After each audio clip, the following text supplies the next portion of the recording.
didn't even think about that. The reverb will be weird for talking. Oh, they that's muted perfect. it. Oh, yes. Hi, everyone watching this live stream. We are Tegan and Sara, and we're going to play you 5 songs, and we're going to talk to you and answer your questions. We're playing stripped down versions because that's popular right now, is to get naked. So, but this is like a musical nakedness. So, True. we've gotten rid of the band and the dancers and the pyro, and all we're doing is playing guitar and keyboard. True. And Sara did lose her voice, so try to keep the comments about what happened to Sara to a minimum because she's very sensitive about it right now. Yeah, like so. if there's anybody gonna write about how unprofessional it is that I got sick, It is unprofessional, and I did dock Sarah's pay, so don't worry. I've already the repercussions. They've already come down from high, so I'm fully disciplined and ready to go. Okay, well, we're gonna start with an easy one.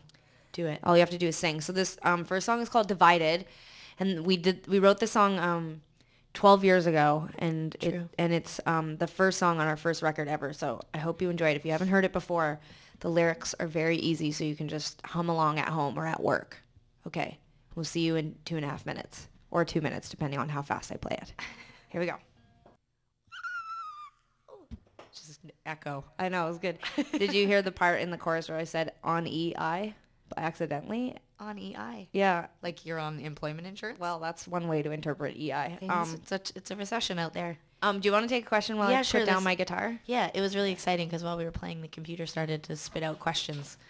But they're all from the same person, and I know that their name isn't Di, but the first thing says Di Bisintuun.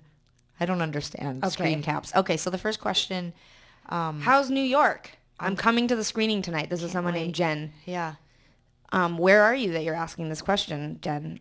I don't know, but you're probably already here in New York, right? Assume she's in New York or New Jersey at the very least. Well, I mean, we need to make sure that Jen tonight knows that we recognize her question. I'm starting to understand this now. The Di BSN Tuun is not actually the screen name. Jen is the person. Yes. And that's why I said Jen. New York is fantastic. It's beautiful. It's like spring weather out there. It's really nice. It's been busy, but it's been good. Yes. We've been having fun. Yes. We like New York. For people that don't know, we're doing 2 screenings of our entire DVD tonight. Yes. Here in New York. That's why we're here doing this live stream thing as well. So, thanks for your question, Jen. And then we have someone named Ariel wants to know where we like to shop the best. These are important questions, people. I'm really glad you asked. Recently, I haven't been doing much shopping. Sarah's the shopper, which you can tell. I don't know if you'll be able to see it online. It's just a fantastic outfit together tonight. All the guys in the room would nod in agreement. I'm sure she looks fantastic, doesn't she? We're all mainly wearing black, but Sarah's like the sun here. Yeah, just an unflattering yellow sweater. Okay. I generally like to shop. There's a few places in New York, and partly the way that I shop in New York is like, you're like Julia Roberts. I am like Julia Roberts. I only like to go to places that are incredibly expensive where I get champagne at the door. That's not true. I go to the same places over and over again. I'm a creature of habit, and I'm also a very nervous shopper. So I like to go to the APC store in Soho. I like it there. I feel comfortable. I like to go to Top Man, not Top Shop. Top Shop is a little too girly for me. I do like the Top Man the man version of Top Shop? Yes. Sherlock Holmes. Yes, it is. Okay.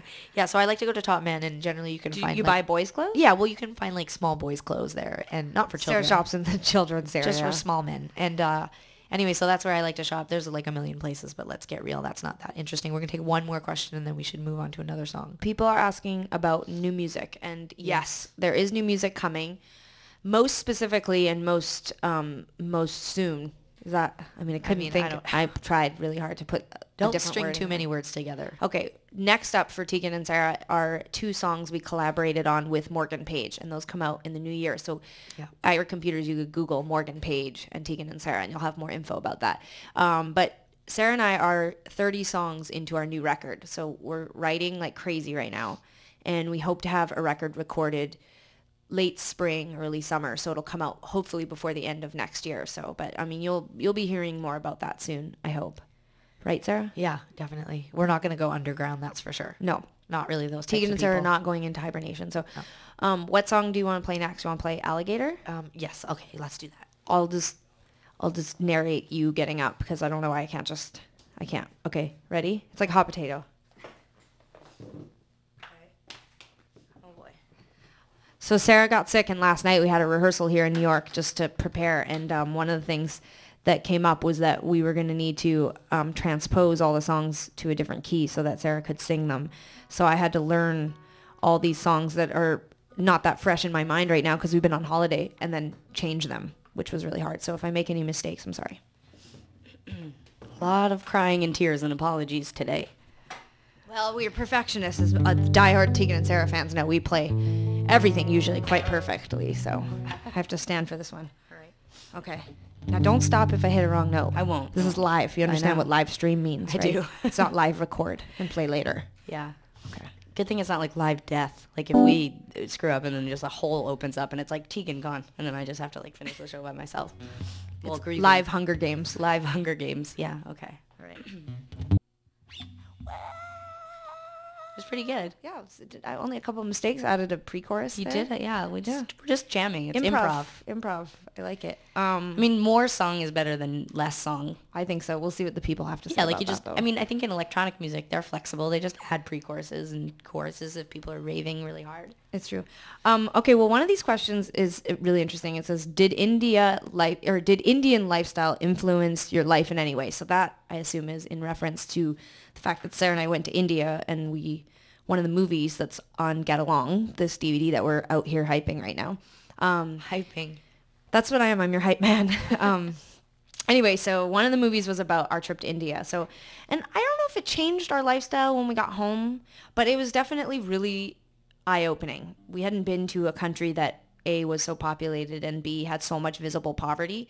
There also are the, undercurrents of, some class issues and some homophobia. And then obviously there just is some issues with how women are treated there. But we didn't encounter a ton of that. We encountered a lot of friendliness and a lot of really excited people. A lot of times people just wanted to say hi to us. All of our guys in our band, like our tour manager is really tall, and people kept asking him to take photos with him, which I thought was really funny because it's always us getting asked to take photos with people. So it was fun to see him be like a celebrity.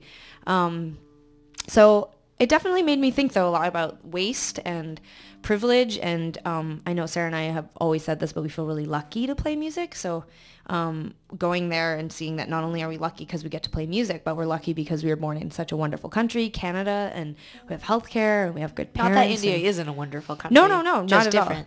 But I think you and I would not have done quite so well maybe if we'd been born there. I'm not sure. I was thinking about it. Like, you want to go there? You want to do? We could create some sort of like reality TV show where you go live in India for a year, see how it goes. I'm very Virgo. Like, I have a lot of like OCD tendencies, and I struggled. I like rules. Like Japan really works for me because it's like very. Everybody follows rules, and they have like walking lanes in public. Right. So India's a little too freeform, too warm, I think it's too open. willy-nilly. Yeah, Right. It was a little too like. I couldn't. Sarah found the traffic really scary there. I was so scared all the time. We definitely came home and appreciated the control and order of our country. So, okay, next question. Sarah, how did you guys come up with the album artwork? We used our art director, Emmy Story, who does pretty much everything for us at this point.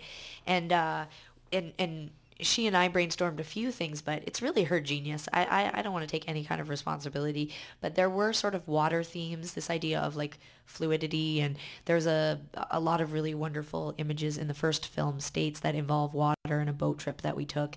And so we had a couple of concepts and ideas, but the water one really stuck. And someone suggested the other day it was a little Bowie-esque. Do you feel there was some Bowie-ness in the cover? I don't know if I saw any Bowie in it, but it's really strange because there's something about the way I saw it the first time in my mind that even when I'm looking at it, I still think that I look like I'm wearing some kind of crown or like a hairpiece. So there's some subtle imagery in there that implies that you're my king. I am your king. And I'm your queen. Okay. Sarah, also, I'm going to ask you this one too. What is your favorite place in the world to perform? I mean, the DVD shows us performing all over America and India, and then, of course, some concerts in Canada. But is there somewhere in particular that you really like to go? Well, the truth is this. I enjoy performing almost everywhere. I mean, there are a couple places. What about here at Livestream? How's that feeling? I love There's Livestream. this glass wall here, which I don't know so if many people dudes can see, out there. It's just like a tables of men. Dudes. Working here, I think. And so they're total dudes, though. Hi. They're friendly dudes. Yeah. No, I love playing at live stream. I love playing in most countries. I love most cities. But the truth, I'm gonna do a left turn here. I love to play at home in Montreal in my closet. I have a walk-in closet, and I've Well, recorded. that's bragging. Well, maybe I'm bragging. Maybe I'm just gonna try it. I'm gonna try it on. My personality is very Canadian. Okay. A lot of apologies. I'm So just gonna Sarah's brag. in her walk-in closet. Okay, let's not get carried away. It's Okay. I can walk into it. It's not huge, but I have a walk-in closet, and I moved into this place about 6 years ago. So everything, the 90% of what I've written for the con, Sainthood, our All in the upcoming closet. record, Tiesto, Morgan Pitch, everything I've written has been in my walk-in closet. It's amazing. I love to play in there. Should open a recording studio, but only one person can be in the closet at a time. I mean, exactly. I'm going to take one more question and then we'll play another song. This one's from Amy, and it's, do you consider yourselves feminists? Absolutely. I mean, the definition of feminism and being a feminist is someone who believes in equality between the sexes. So Sarah and I were raised in a household where we were treated as equals, and we were told that the world should treat men and women as equals, and all people as equals. So I think somewhere along the line, people lost sight of what the true definition of feminism is. It became like, oh, you're man haters, or you're this, or you're that. And the true definition is just equality between the sexes. So I just saw Sarah this- and I are not equal, of course. We are not. But, King and queen. King and queen, not equal. But in terms of our gender, we are equal. When it comes to royalty, you can still apply gender. Right. And we're both women, so that was weird. It got weird there. It did get weird. But yes, we're feminists, and we really encourage, we're so proud of how our audience has developed over the years. And lately we've been seeing a lot of young people joining the masses of people who come to Tegan and Sara shows. And I look at their little faces and I just feel so excited. And I hope that they go out and educate themselves. And we also are proud to have lots of wonderful men around us who all claim to be, they're all card carrying feminists. So, So that's awesome. It was an interesting distinction that Gloria Steinem made recently in the documentary that just came out about her, about Ms. Magazine and the feminist movement. She said this really great thing, and I hope I don't butcher it, but she says this fear that... She's probably watching this live stream. She's probably... Gloria, I'm so sorry. Yeah, right. So she's just like at home right now, like refreshing live stream, waiting for Tegan and Sara, I'm sure. No, I love Gloria Steinem, and she says something along the lines of like this idea that feminism means doing to men what men and society has done to women. That this somehow is congruent is not accurate. All feminism was about was making things equal, not about oppressing men. So weird, because halfway through your statement I got distracted, and I thought that you were saying that you agreed with Gloria Steinem, and Gloria Steinem thought we should do to men as they've done to us. And I was like, that's terrible. I'm not a feminist anymore. No, I'm just kidding. Of course not. We're feminists. Okay, oh no, you said that was done, right? I kind of, yeah. Yeah. Okay. We should move forward. Yeah, let's move on. Okay. What song do you want to play next? Well, I've set up for Back in Your Head, or we can do another one. Let's play Back in Your Head. Yeah, okay. I think that would be fun. We had to transpose this one as well, so I'm really glad that I'm with it this morning and afternoon. It's like nothing I like more on camera than having to bend over and get off in your yellow sweater. I know, it's just. Okay. Are you prepared to go right away? Yeah. Oh, great. I really am. Yeah. Okay. Here we go with Back in Your Head. I can't tell. Maybe I'll just ask this to the room. I mean, should we be looking at the cameras at any point? I feel weird. Like I'm like, should I be making eye contact with anyone out there? People are like, why won't they look at us? It's so weird. We're like sociopaths. Okay. Serious stuff. Are you taking questions, or are you reading I'm just like, along? it's very distracting. Here, It's I'll like turn it off. Holly and E.M. Creedy and Shiv and okay. Shiv is a weird... Shiv, yeah. If you could live in any time periods, what would it be? Right. Right Yeah. now. Olden times. Okay.